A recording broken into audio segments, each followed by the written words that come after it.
au début, quand Yosef, ce qu'il leur a dit à la fin, après qu'il y ait eu toutes ces péripéties-là, lui, ce qu'il avait à leur dire, c'est la même chose, lui, il n'a rien changé.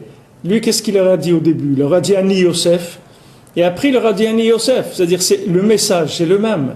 Il n'y a pas eu de changement dans le message. Mais c'est la façon de le transmettre qui a fait que maintenant ça a changé. Le fait que maintenant, eux, ils sont passés par toutes les épreuves par lesquelles ils sont passés, ça les a rendus maintenant aptes à pouvoir écouter déjà ce que ça veut dire Ani Yosef. Ils ont commencé à déjà entendre qu'est-ce que ça veut dire Ani Yosef. Parce que maintenant, au début, quand il leur a dit, eux, ils ne sentaient pas le besoin de qu'est-ce que ça veut dire Ani Yosef.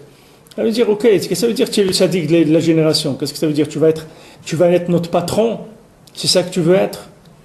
Alors, quand ils ont réagi comme ça veut dire qu'ils n'ont rien compris. Ils n'ont rien compris.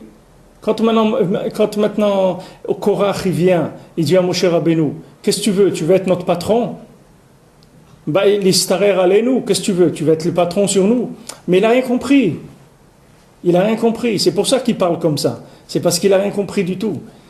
Que ce soit Korach, que ce soit les frères de Yosef, ils n'ont rien compris. Et même tous les tzadikim de Rabbeinu, ils n'ont rien compris aussi. Quand ils ont dit, ouais, mais comment Rabbi Nachman, il parle comme ça, il parle de lui, en disant qu'il est le plus grand, que tout le monde ne sait rien, etc. Mais comment il peut dire? Parce que comme eux, s'ils employaient ces mots-là, ça sonnerait un petit peu faux, c'est-à-dire ça arracherait un peu les oreilles. Si quelqu'un il vient et vous dit c'est moi le meilleur, moi je suis le plus fort, et vous n'avez rien compris, etc. Alors les gens ils vont se moquer de lui, ils vont dire c'est quoi ça? Mais comme eux, les tzadikim, ils n'étaient pas arrivés à la soumission à Hachem, à laquelle que Rabbi Nachman est arrivé, ou à laquelle Yosef Hatzadik il est arrivé, ou Rabbi Shimon, ces grands tzadikim-là qui sont arrivés à un bitoul, à une soumission à Hachem totale. Parce que eux, ils ne peuvent pas comprendre. Rabbeinu, il dit que Moshe Rabbeinu, il écrit sur lui-même dans la Torah, et l'homme Moshe, c'était l'homme le plus humble de la terre.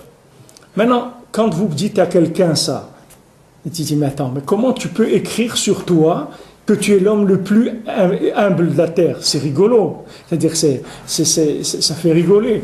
Toi, tu t'écris sur toi-même, tu es l'homme le plus humble.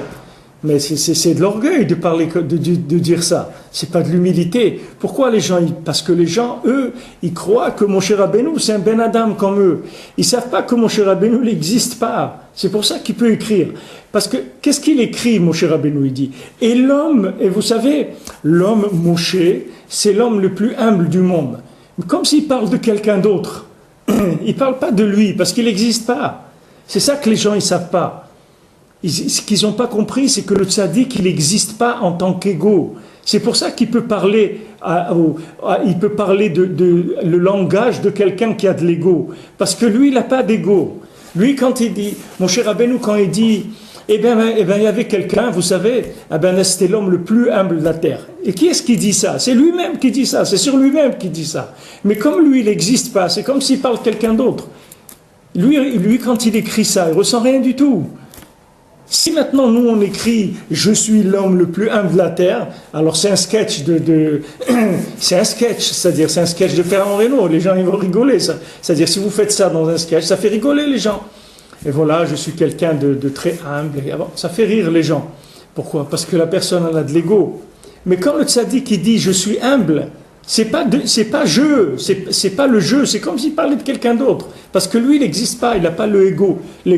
Alors quand maintenant Yosef, il vient, il leur dit, je suis le maître de la génération, eux, ils ont cru que c'était un jeu, ce jeu-là, c'est comme le jeu de eux, quand ils disent jeu. Mais c'est pas vrai. Yosef, le jeu de Yosef, il n'existait pas.